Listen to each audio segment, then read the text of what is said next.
नमस्कार. आज भूगोलातील काही संकल्पना विद्यार्थ्यांना प्रत्यक्ष अनुभवातून समजून सांगण्यासाठी शाळेशेजारी असलेल्या तलावावर जिल्हा परिषद प्राथमिक धनगर वस्ती शाळेचे विद्यार्थी आलेले आहेत. खास करून समुद्राशी संबंधित ज्या संकल्पना आहेत त्यामध्ये बेट, बंदर, खाडी, उपसागर, द्वीपकल्प, सामुद्रधुनी, समुद्रतळ कशाला म्हणायचं, वर्गामध्ये या गोष्टी जरी शिकवल्या तरी मुलांच्या संकल्पना तेवढ्या स्पष्ट होत नाहीत. म्हणून तलावाच्या ठिकाणी येऊन इथं प्रत्यक्ष त्या गोष्टी विद्यार्थ्यांना खऱ्याखुऱ्या पाहण्याची संधी मिळणार आहे. म्हणून सर्व विद्यार्थी आम्ही शाळेशेजारच्या तलावावर आलेलो आहोत. एक एक गोष्ट आपण समजावून घेऊया. सर्वप्रथम आपल्याला हे माहित पाहिजे की आपल्या पृथ्वीवर 71% पाणी आहे, ते समुद्राच्या रूपामध्ये. त्यातलं 70% जास्त पाणी कुठं आहे? समुद्रामध्ये आहे. 29% जमीन आहे ज्याच्यावर आपण राहतोय. 7 खंडामध्ये तिची विभागणी झालेली आहे. 7 खंडांची नावं तुम्हाला माहित असतील. ऑस्ट्रेलिया, दक्षिण अमेरिका, उत्तर अमेरिका, आशिया, आफ्रिका, युरोप आणि अंटार्क्टिका असे 7 खंड आहेत. 4 महासागर आहेत. पॅसिफिक महासागर, अटलांटिक महासागर, हिंदी महासागर आणि आर्टिक महासागर असे 4 महासागर आहेत. तर महासागराशी संबंधित, समुद्राशी संबंधित या गोष्टी आपण आता इथं प्रत्यक्षात पाहणार आहोत. पहिली गोष्ट आहे बेट.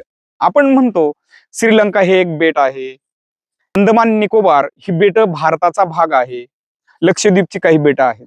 बेट कशाला म्हणायचं तर साधी गोष्ट आहे. इथं तुम्हाला हा मातीचा ढीग दिसतोय बघा, दिसतोय सगळ्यांना? हा मातीच्या ढिगाला सगळ्या बाजूनी पाणी आहे पहा. 4ही बाजूनी त्याच्या पाणी आहे. सर्व बाजूनी पाणी आहे की नाही? पण मध्ये जमिनीचा तो जो भाग आहे त्या भागाला बेट असे म्हणतात. भारताच्या मुख्य भूमीपासून 1000 ते 1500 किलोमीटर आतमध्ये बंगालच्या उपसागरामध्ये अंदमान निकोबार नावाची बेट आहेत. तो भारताचा भाग आहे. अरबी समुद्रामध्ये बी लहान मोठी बरीच बेट आहेत ज्याच्या सगळ्या बाजूनी काय आहे? पाणी आहे. श्रीलंका हा देश हा एक बेटाचाच प्रकार आहे. सगळ्या बाजूनी पाणी आहे. बेट लक्षात आलं? पुढची गोष्ट, बंदर कशाला म्हणायचं? नाव ऐकतो आपण, बंदर बंदर बंदर. या बंदरामध्ये जहाज थांबलं. शिवडी आणि न्हावा सेवाचं बंदर फार प्रसिद्ध आहे, जिथून फार मोठा व्यापार चालतो. जसं एसटी थांबण्याची जागा त्याला आपण बस स्टँड म्हणतो किंवा बस स्थानक म्हणतो. रेल्वे जिथं थांबते त्याला काय म्हणतो? रेल्वे स्टेशन म्हणतो. रेल्वे स्थानक मराठीमध्ये. जिथं विमान थांबतं त्याला आपण विमानतळ म्हणतो.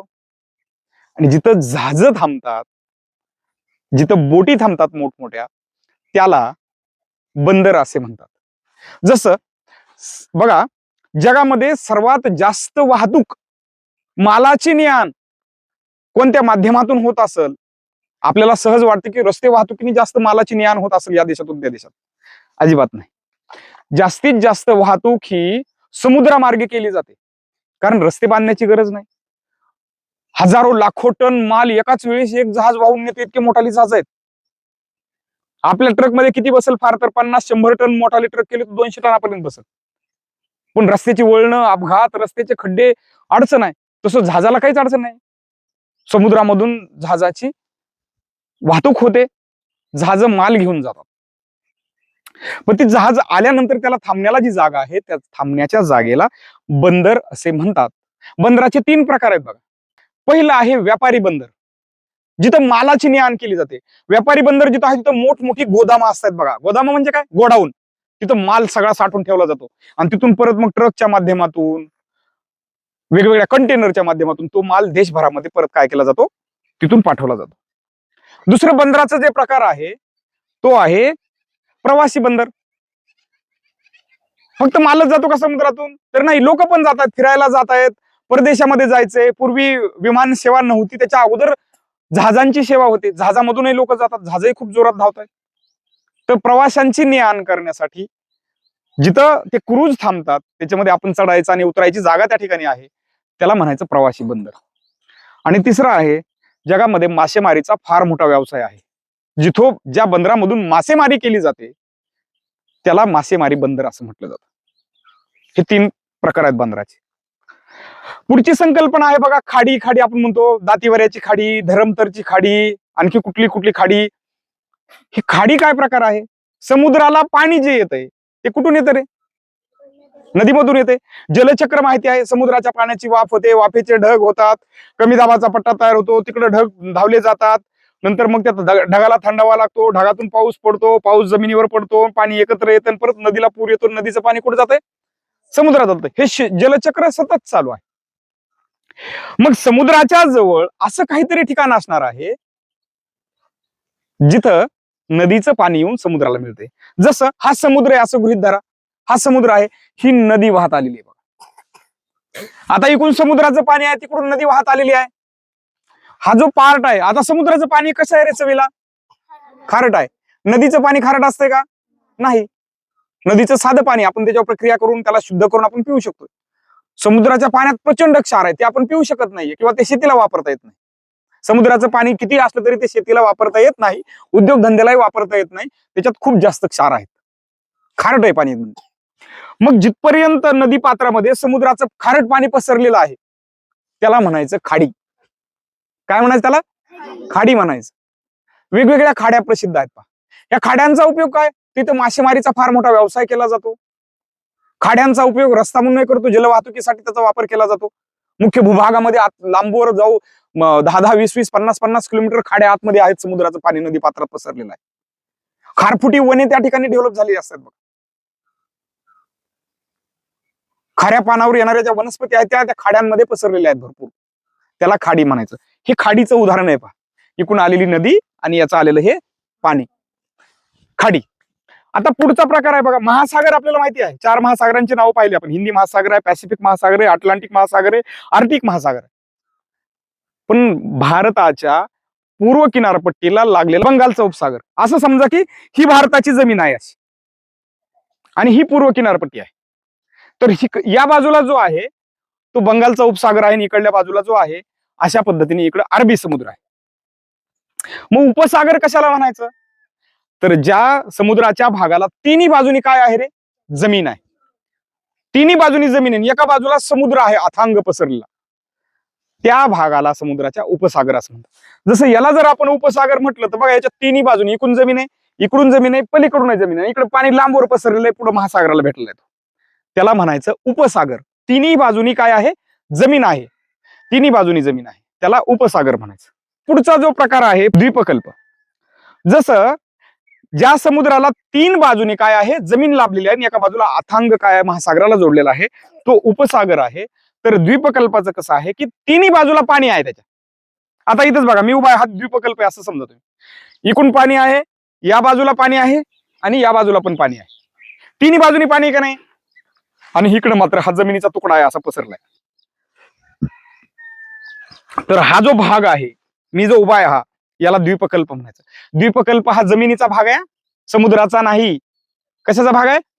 जमिनीचा भाग आहे. उपसागर मात्र समुद्राचा आहे.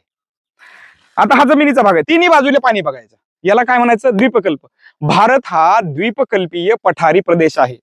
भारताच्या एका बाजूला बंगालचा उपसागर आहे, पूर्वेला, पश्चिमेला अरबी समुद्र आहे आणि खाली दक्षिणेला जर आपण बघितलं तर हिंदी महासागर आहे. हिंदी महासागर आहे, तो अथांग पसरलेला आहे. आता पुढचा जो भाग आहे सामुद्रधुनी. कशाला म्हणायचं सामुद्रधुनी? तर 2 समुद्र एकत्र येणारी जी अरुंद जागा आहे, जी अरुंद जागा आहे त्याला सामुद्रधुनी म्हणायचं. बघा, आता इकडं हा एक समुद्र आपण गृहीत धरूयात आणि ह्या बेटाच्या इकडं हा दुसरा समुद्र गृहीत धरूयात. पण ह्या दोघांना जोडण्याचं काम हे बघा इथं दिसतंय. हा अरुंद भाग आहे समुद्राचा, याला सामुद्रधुनी म्हणतात. जशी पालकची सामुद्रधुनी, पालकची सामुद्रधुनी. बघा, आता तुम्हाला इथे जर बघितलं तर हा फेस आहे, पाणी कुठे चाललंय रे?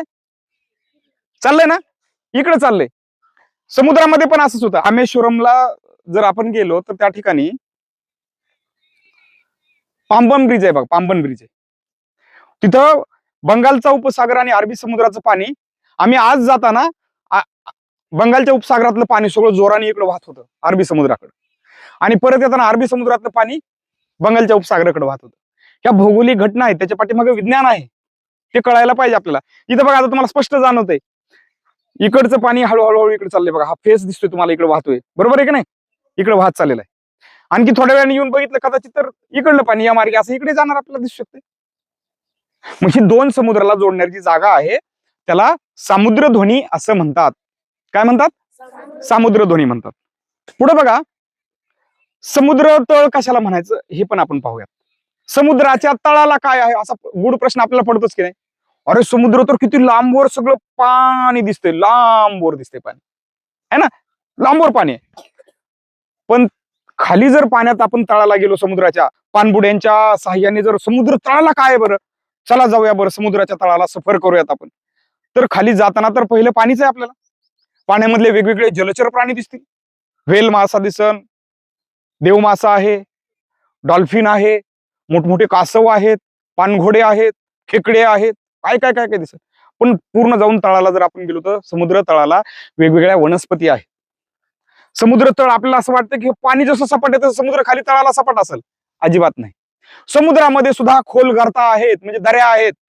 समुद्रामध्ये उंचवटे आहेत, समुद्रामध्ये डोंगरासारखा भाग आहे, चढ उतार आहे. समुद्र जशी जमीन आहे आपल्याला, सगळी जमीन एक सपाट दिसते का आपल्याला? अजिबात नाही, चढ उतार आहे सगळा, चढ उतार आहे. समुद्राच्या तळाला सुद्धा चढ उतार आहे. असा बऱ्याचदा जर रस्ते चुकले मोठ्या मोठ्या जहाजांचे आणि जर एखादा त्या समुद्रामधला उंचवटा असेल त्याला जाऊन जर जहाज धडकली तर अपघात होतो आणि जहाज नष्ट होतात. मग ह्या गोष्टी ज्या आहेत आपल्याला प्रत्यक्ष बघा, आपण बेट पाहिलं, आपण खाडीच बद्दल माहिती पाहिली, आपण बंदराबद्दल माहिती पाहिली, आपण सामुद्रधुनी कशाला म्हणायचं, उपसागर कशाला म्हणायचं, द्वीपकल्प कशाला म्हणायचं, इथं आलं लक्षात येतं की नाही. तिन्ही बाजूनी पाणी कसं असेल बरं, हे तिन्ही बाजूनी पाणी, तिन्ही बाजूनी जमीन कशी असेल बरं, हे बघा, हे सगळ्या तिन्ही बाजूनी जमीन आहे. याच्या सगळ्याच बाजूनी पाणी कसं असेल बेटाचं, हे दिसतंय, सगळ्या बाजूनी पाणी आहे तुम्हाला त्याच्यामध्ये. दोन समुद्राला जोडणारी जागा काय आहे, ही दोन समुद्राला जोडणारी जागा आहे. अशा अनेक गोष्टी आज आपण या ठिकाणी प्रत्यक्ष पाहिल्या आहेत. लक्षात आलं तुम्हाला सगळ्यांना?